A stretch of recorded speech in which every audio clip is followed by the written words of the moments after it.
This is Bill Starkey, the Commander-in-Chief of the KISS Army. When I started doing Makeup of an Army years ago, telling all our stories about being KISS fans, there was no way I could do it without hearing from this guy. We've all heard his story, but I thought it would be great to get it directly from him, unedited and uncut. Now, I've stopped filming Makeup of an Army, but this footage was literally sitting on my computer for maybe 2 or 3 years, and I think it's time that we release it. So sit back, grab your popcorn, and enjoy this interview with the Commander-in-Chief of the KISS Army, Bill Starkey.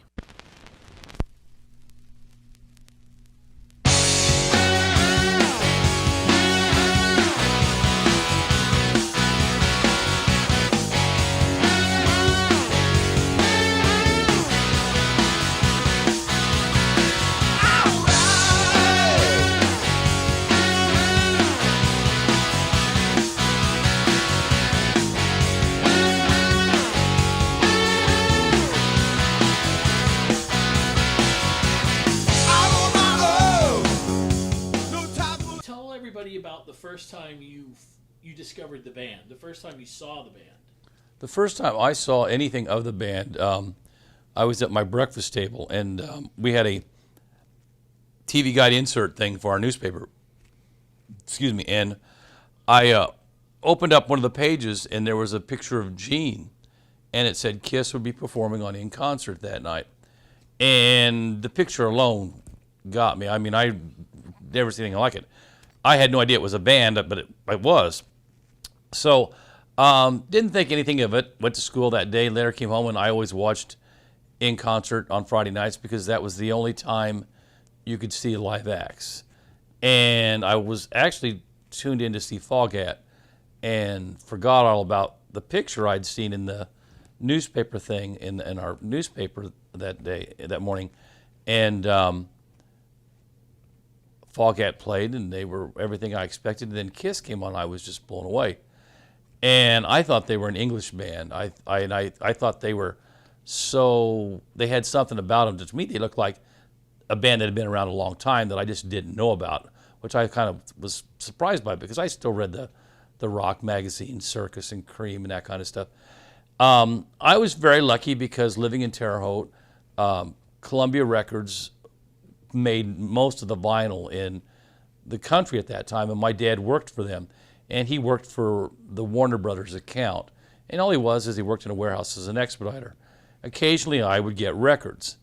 I inquired about KISS, and he was able to get me the first album, and it wasn't long where he was on the phone a lot of times to the people at Casablanca and all that, and he'd tease me, and he never told me what to listen to or what I should be listening to, but he always would joke and say, well, we sent out so many copies of Todd Rundgren this time, or we sent out so many copies of the Doobie Brothers, but this is who you want to listen to. And I said, yeah, and he says, well, we're just not selling a lot of those. I just want you to know that. So occasionally he would tease me, and he'd come back from work, and he'd say, you know, your band is touring a lot, and but it's not, the records, we're not pushing the records, we're not shipping them. And eventually he said, would you ever like to go to a rock concert? Because I was a guitar player, I played and all that stuff. And I said, sure. I said, but he insisted he would be the one to take me. And of course, my little brother would go with us. And at that time, of course, being with Warner Brothers, the band he suggested or thought, and because of what I liked and what the availability would be Deep Purple. So we were going to go to Indianapolis to see Deep Purple. At that time was Market Square Arena. And I remembered that and thought we agreed to that. And eventually something happened, and he didn't get the tickets soon enough, and there were no tickets available. So he joked with me, and he said, well, he goes, I'm sorry that didn't happen. He said, would you like to go see that other band, KISS? And I said, well, where are they going to be? And he said, they're going to be in Evansville. And at that time, I think Hotter Than Hell had just come out. And so it was on a Sunday night. It was funny. It was a weird thing because I remember, I think that was the day that O.J. broke the single season rushing record for the Buffalo Bills or something. I remember watching it on football. You only had 3 channels to watch. And so we got in his old beat up pickup truck and we drove to Evansville, which is a good 2-hour drive out in the way. And you're talking December the 8th on a Sunday night before school. And we go to the arena, and Dad goes to the will call thing, and the tickets aren't there. And I didn't know how that kind of stuff worked. Well, Dad came back to the truck, and he says, well, he goes, we got a problem. He goes, they say don't have any tickets in my name. So he got this crazy idea just to go to a Kmart or somewhere and pull out a Kiss record and see the contacts on there, and then he was going to call the contact. Well, there weren't any Kiss records in any Kmart's back then, and there was only two albums out at the time. So he got frustrated. He went back to the Roberts Stadium where Kiss was playing, and he complained to the will call people and told the story and all this. And the concert had already begun, and the lady just said she felt sorry for us. She says, all right, go on in. Well, we got in, the opening act, and I can't remember who they were. They were already playing. And it was towards the end of their set, and the Roberts Stadium's kind of cool because it's an old high school basketball gym, and it's circular. And there's no seat backs. Everything's wooden bleachers, so you hear a lot of the pounding on the bleachers and everything. Well, I couldn't believe how loud it was, and the smoke was everywhere. And, of course, it was festival seating. And when the lights came on, you could just barely see the stage. So Kiss comes out with the usual, you wanted the best, you got the best. And I was just blown away. I mean, I couldn't believe how much different the songs sounded live than on my two records. And my dad, who was not a fan of that music, still enjoyed it because he liked the enthusiasm of the band. He liked the way, the rapport that Kiss had with the audience. I mean, they could have got the audience to do anything. So Dad kind of liked it, Tim. It was almost like a high school basketball game. I mean, yeah, except there was music to it and everything, And I was just shocked by everything from the fire breathing, the blood, the pyro, and how much different the song sounded. Well, it made a difference when I went home to replay the albums on my stereo, and of course it wasn't the same. And I laughed because I heard my dad tell my mom, he says, Jane, you ought to see these guys you went to see. They're pretty remarkable. And she says, yeah, whatever, So I go to school the next day on the bus with Jay, and of course I can't. I've lost some sleep because it's a long trip back from, and we only stayed for like the first two songs of ZZ Top because they were a split headliner then, and ZZ Top had came on after Kiss, and my dad knew after what we saw Kiss, he turned to me and says, have you seen enough? Are you ready to go? And I thought, hell yes, I just saw Kiss. Wow. I mean, how could ZZ Top, it wasn't the same. No. And so I'm on the school bus the next day, and I'm talking to one of my buddies was Jay Evans, who ended up being my co-founder, and I told Jay, I said, because he had the first Kiss album too, and I said, I saw Kiss last night in Evansville. I said, you're not going to believe this. I mean, they did this, they did that, and Jay looked at me and said, okay, and then a couple of the other kids looked at me and they said, have you ever been to any of the concerts before, Bill? And I said, well, no, this was my first concert. And they said, well, it's just your first concert. You don't know what just shut up or whatever, So I let it go, So then a couple of days later, maybe a couple of weeks later, my dad, we always got the Indianapolis News, and Kiss was being advertised as one of the opening acts for what was called Christmas Jam at the Convention Center with Hydra, Quicksilver, Messenger Service, and at that time, REO Speedwagon, who was the headliner. REO was really big. They had a hit song out, and they were real popular in Indiana and all that. And my dad talked to my mom, and he dared her, said, I went to see Kiss. Now you need to take the kids to see Kiss. And she said, I'll take you up on that, and she'll do it. And we went, and the bad thing was it was a long, long show. It started at 5 p.m. So Mom had to sit through a lot of acts. And eventually REO Speedwagon came out and did their usual thing. And then I remember the guy in REO saying, stay tuned for Kiss. Well, it was after midnight. My mom was getting really upset. She was saying, we're here to see this band of yours. When are they going to come out? And I said, well, they're going to come out after the headliner, which didn't make much sense to my mom. And sure enough, right after midnight, and this is Sunday morning, December the 29th, 1974, and Paul Stanley yells out, hello, Indianapolis, better late than never. And they just started up and kicked ass just like where they left off in Evansville. And I was loving it, Of course, my mom was gotten a kick out of it. Not as much as my dad, per se, but she was fascinated with Gene because of the way Gene acted and just his appearance. And the only embarrassing moment was when Gene puked blood. My mom screamed because she thought it was real. And I said, no, this is part of the show, Mom.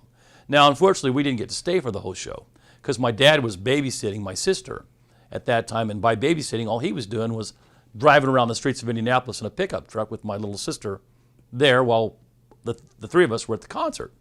So we probably got to stay for the first 6 or so shows. I mean, you got to meet. This is like Sunday morning. We've already been there since 5 o'clock. Yeah. Mom felt she'd done her job for her kids. So again, I go back to school and I said, Jay, saw Kiss again, man. I said, I'm telling you, I know what I saw. And it was a really incredible show. Well, he's starting to get interested in all that. And there was a thing that Jay, I believe, liked to do a lot more than I did, which was he'd call a request line and like to ask for music to be played on the radio station, which you did a lot, and he didn't mind trying to pull up obscure stuff. Well, they're not going to play a lot of that till maybe a late Saturday night or during their less than peak times. And I remember Jay was telling me that the disc jockeys just said, well, we don't play Kiss, or eventually they'd say, well, you have to talk to the program director about it, because we just can't just put on anything. So. And how old are you at this point right now? 17. 17? We're starting my senior year of high school. This is like in January of 75. We're going to graduate in May. So I had the first Kiss poster from the first album, and I would take it into my locker at school, and I would use it for shock factor. And I would pull it out, and, I mean, if you just look at it, I mean, back in those days, what the hell is this? And we'd say, this is Kiss, and of course, there was always people back in those days. You liked your band like it was a badge of honor with Aerosmith, whoever. Leonard Skinner was big, and those guys would get on us and they'd say, "Well, Starkey, you say they're so great. How come they're not on the radio?" And that really hurt because I really didn't know how to answer that because we'd been calling the radio stations and all that, and we were just getting rebuffed. So eventually we did all this stuff out of my basement because it was like Wayne's World before Wayne's World, and we didn't have anything to do, so Jay said, well, let's call the radio station. And eventually Jay was into this military thing and stuff like that, and I think he decided we would call ourselves the Army or something, and then we combined it into Kiss Army. And we thought it would be funny to write letters, and we could write letters and say, play Kiss or we're going to burn the radio station down. And we would cut out pictures from Cream or Circus of the pyro coming up off Paul doing 100,000 years, and we'd say, this is going to happen to you guys. And then at the same time, we were putting down the other bands that we thought that they catered to way too much. And it came down to my father had gotten in a terrible injury, and he'd fell on the basement stairs. And he was in intensive care for many weeks. And while I was sitting there in the hospital ward down in the waiting room one day, because that's where we had to go after school, somebody laid an Indianapolis paper out there, and I just happened to chance go through there, and I was blown away. It was this Kiss with Rush in April at the convention center. And I thought, wow, they're headlining now. So I couldn't wait to go back to Jay. I said, Jay, Kiss is their headline. They're doing their own shows now. Jay says, we got to do something. So we gathered as many of our friends we could at school, and we said, we're going to go see Kiss. We're going to travel from Terre Haute to Kiss. It's $5 tickets. Get how many caravans we can go. Well, I didn't have a car, I didn't have a license or anything like that, but I could find somebody who would take me. So we took as many kids as we could in 3 carloads, and all from my high school graduating class, the ones that were quote unquote the believers or whatever. And of course, we were also the people that took a lot of crap from the other people who just thought we were wrong or weird or whatever. And went to the show, and it was incredible. Status Quo opened up, then Rush came, and Rush was phenomenal. It was before any of their space rock stuff. It was just the first 2 albums. And then Kiss went out and played, and it was right after. Dressed to Kill was probably only been out about a few weeks. I don't even think they played Rock and Roll All Night when we saw them. Wow. But yeah, that's how new this was. But everybody that went with me was just blown away. I mean, it was incredible. Jay talked me into standing to go to the stage with him because I was normally a passive kind of let's sit in the seat kind of thing. No, but Jay says, no, let's go. We're going to stand on Gene's side because he had this infatuation with Gene. He just, mine was more with Ace at the time because I thought Ace was pretty cool because he was, the laid back, but he was a hot guitar player, Paul was too flashy for me, so, and then Peter was behind the drums. If you liked the drums, you had your own favorite guy. Sure. And so we stand by Gene, and Jay just loved it. And then we come back to school the next day, and Jay and I, we pass each other in lockers, and Jay goes, "Can you hear?" And I said, "Not very well." And Jay goes, "Hey, this is really great." And I said, "No, it's not. I mean, how are we going to get through the rest of the day? You know, my ears are still ringing, you know?" But everybody that went with us was just blown away by it. So now we had other people calling the radio station as the KISS Army and just saying stuff. Well, they were kind of getting tired of us over at WVTS, I think, and they would start doing strange stuff like one time they played the Love theme from KISS, which is an instrumental off the first album, waiting to see what we would do. And, of course, we called the station and said, you know, "What did you do?" And they said, "Well, you keep wanting KISS songs, and we did that." We said, "We don't want you to play that. I mean, you know, you need..." But we knew they were just screwing with us. Right. I mean, that's what it was now. It was a big game. And then eventually one of the disc jockeys spoke up and said, "Well, we actually think we threw the albums away. Rich threw the albums away." So eventually we would call Rich Dickerson, who was the program director. And I don't know if it was me or Jay, probably Jay, that talked to Rich. And Rich said, as far as he was concerned, KISS was a mediocre Bachman-Turner Overdrive. Well, that was low for us. I mean, we were thought, there's not a mediocre Bachman-Turner. So the war was pretty much on. And all this went on, you know, and it got kind of weird because as we started to graduate, and I won't say we went our separate ways in June and all that, but Jay had to get ready for college. I had no plans because I didn't know what I was doing. But I still continued to, you know, write the letters or whatever, probably not as pronounced. Well, something cool happened, like in August, we had another radio station come into town, and not quite as hot as this one, but they were a little bit more open to playing new stuff. And I met with their disc jockey and told him what we thought, and we thought maybe a little bit of friendly competition, maybe something would happen. But they had the way that they could play like a lot of KISS and not get in any trouble, where WVTS would probably be more regimented. The best thing that happened to us, though, was in September because Kiss Alive came out. And Kiss Alive it was the perfect timing, and the more obscure stations started to play more of the cuts. Well, eventually, this was like late September, we found out that Kiss was coming in November. And Holman Center had a lot of acts. Eagles, Doobie Brothers, Leonard Skinner, and all that. None of them had ever sold out the arena, except for Elvis, back in May of that year. So Rich Dickerson, we kind of had like a peace treaty, and he said, "Why don't you bring your records down to the station, and we'll copy them or whatever, you know?" So I had to say, "Hey, Mom, can I borrow the car? I need to go to the radio station with my KISS albums." She's like, "Don't know what the hell he's doing. He needs to get a job. You know, he needs to stop doing this, you know."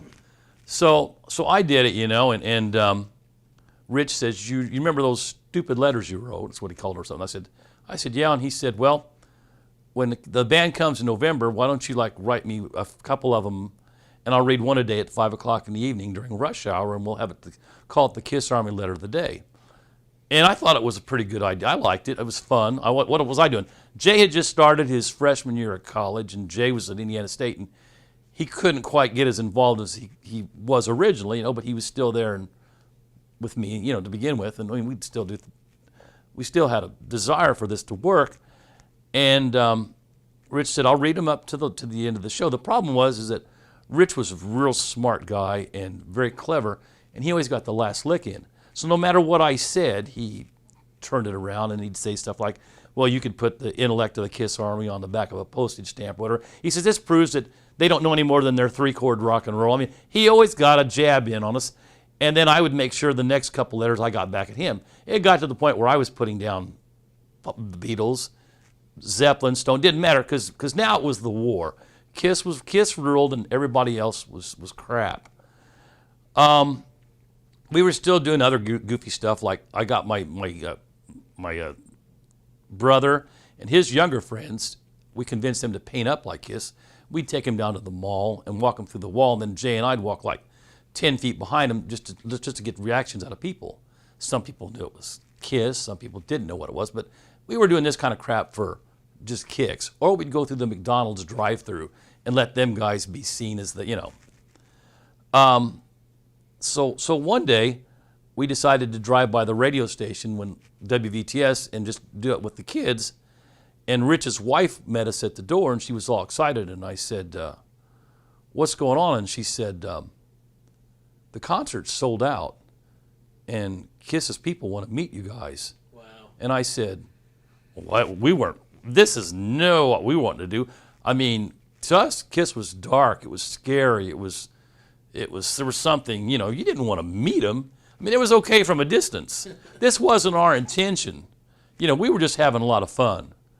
And she was super excited. She says, no, and I said, well, what happened? And they said, well, the concert sold out, and the Coins people wanted to know, what did you do differently? Because the Eagles, the Doobie Brothers, Leonard Skinner, Chicago, none of them sold out. And all they could say was some dumb kids and his friends were writing letters and calling themselves the Kiss Army. And,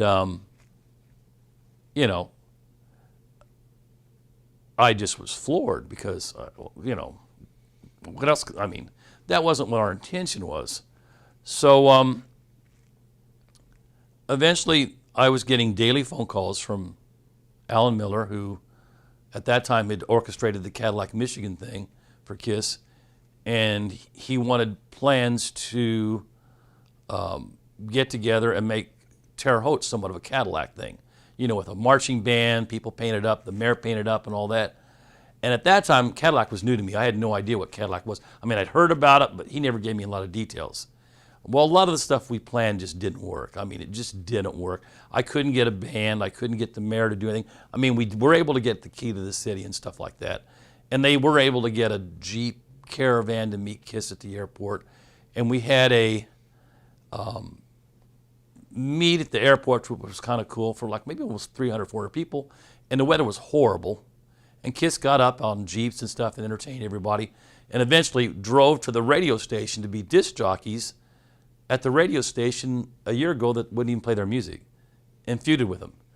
And everything was just a whirlwind for me. I couldn't believe, they put a jacket on me and some kind of a hard hat, the Coins people did, and you're going to go here, you're going to do this, you're going to do that. Oh, okay, I'll just do whatever I need to do because I don't know what's going on. Because originally they'd sent me a letter, and Miller told me they wanted the Kiss Army to be run out of Terre Haute, and more than likely I would be running it, and which was fine for me because I had no plans for anything. Right. And I was a sickly fan to the point where I probably would have killed for them, which was really a dumb attitude, but you're a teenager, and they're on this pedestal, So eventually Kiss comes to Terre Haute and plays disc jockey, and it's funny. And the only other time I get to talk when I'm in the recording studio with them, and I kind of make a fool out of myself saying, well, Rich, here they are. I brought them here. What are you going to say now? When I should have been saying, thanks, Rich, for everything you did, because if it wasn't for you, none of this would have happened. But I was still on this ego thing, So, and eventually Kiss comes to Terre Haute, and I think it was right before Rush came out, they called me backstage, and I didn't know what the hell that was about. And I was backstage, and there was Alan Miller, and I got to watch the band go up the stairs to the show. And to me, that's better than anything any fan could ever want to do, is to be down there with the band when the lights go out, and then you hear the Kiss chants. And then they just look at you and say, oh, I think I'll go up there now. And the mirror balls are going and everything. It was really cool. And I had to listen to most of the show that way, until eventually, I think the third encore, Let Me Go Rock and Roll or something, when all the pyro was done, Bill Aucoin took me upstairs, and we watched like the last 3 songs from an Anvil road case, and I didn't know what that was all about either. Well, eventually Paul stops the show, and he gives a plaque to me for the Kiss Army, and then he gives a plaque to Rich Dickerson to give to Holman Center to commemorate the Kiss Army. And it was amazing looking out at the people in the audience.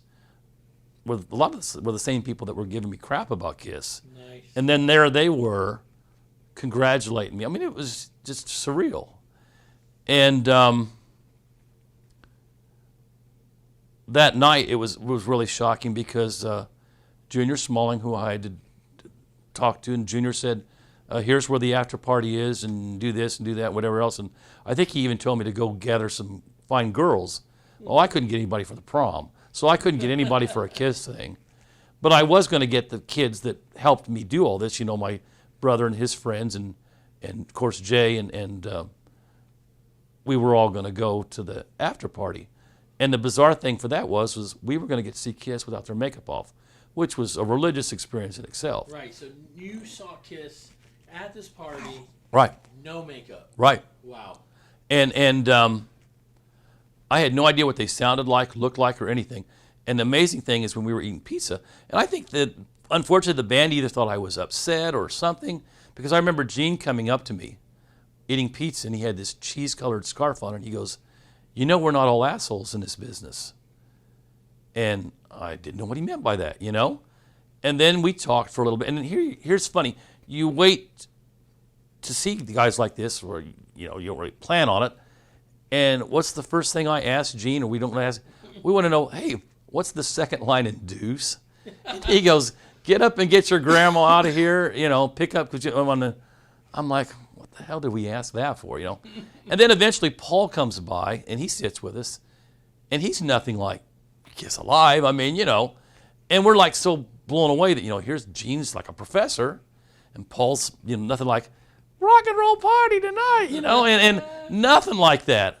And it took a while to get used to, and then we were bugging Paul about like, oh, what do you drive? What do you do when you go home? What are your things to do? And he's just answering all this stuff, and it was just amazing.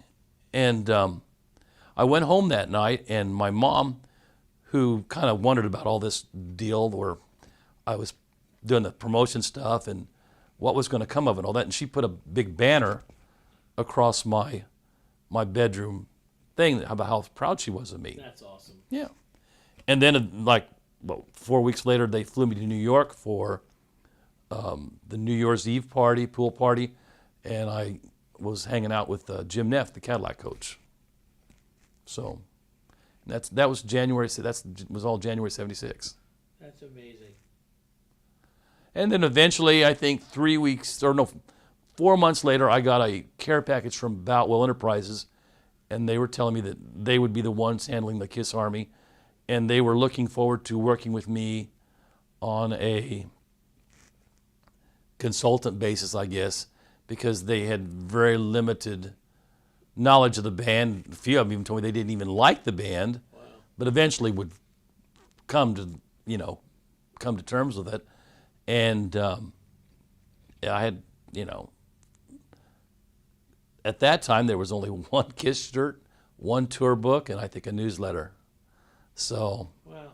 But but all this happened because you fell in love with your first band that you ever saw. Right. They were the band. I mean, I liked a lot of English glitter bands, like Mott the Hoople and people like and Bowie and people like that. And to me, Kiss was like a combination of all my favorite bands, Alice Cooper and all them. It was like everything I wanted to see in one band. And they were an American band. And I think we were kind of fascinated because they were from New York. And when you're from Indiana, we thought, oh, they're cool. They're black leather, silver face paint. I mean, these guys are, it was dark. There was mystery to it, No, it was no family entertainment. We didn't know how they talked in real life. We didn't know that Gene was so, Right. I laughed because when I remember hearing Peter talk for the first time, to me, Peter was the scariest. He was like, he was like a New York, F this and F that, and he was the guy we didn't want to mess with, and we never thought that. We thought, behind the drum kit, singing Nothing to Lose or Black Diamond, but we never thought afterwards, he would be the guy we didn't want to mess with, Just kind of wrap it up here. Yeah. After all these years now. Right. Obviously, you have to be amazed. Oh, definitely. You have to be amazed. Right. But, how often is it that somebody comes, how often you get thanked? Oh, yeah. Thanks, Bill. You're the commander-in-chief of the Kiss Army. And it's weird to get thanked for something that you were just really lucky in. Like if you fell into a pot of gold or something like that, there wasn't a whole lot of effort involved or whatever. That's hard for me to get, I understand people are very appreciative of things, and it's a good story, and it is the way it is, and I don't regret anything. There was a lot of people to thank. A lot of people had to do certain things. A lot of things had to happen. Kiss Alive had to come out, for this to work. Rich Dickerson had to eventually want us to do the promotion. Alan Miller had to go with it. There were a lot of people that should be credited for instead of thanking me. You know what I mean? That's just the way I feel. I understand that's humble, but you know, I like for me myself, I want to say thank Right. you. Yeah. Well, I You mean, know? yeah. Like you know, ultimately you are the name and you are the face, but you were a fan, and you know made it happen, and I want to thank you. I appreciate that. I don't regret anything, and I would never trade any of the experiences that I had and I saw with Kiss back in those days with anything today. It's just hard for me to even relate, because I tell people I watched the last 3 songs from the Kiss Alive set on a anvil case with Bill Aucoin, and then get an award in my own hometown in front of my hometown friends. Amazing. It is.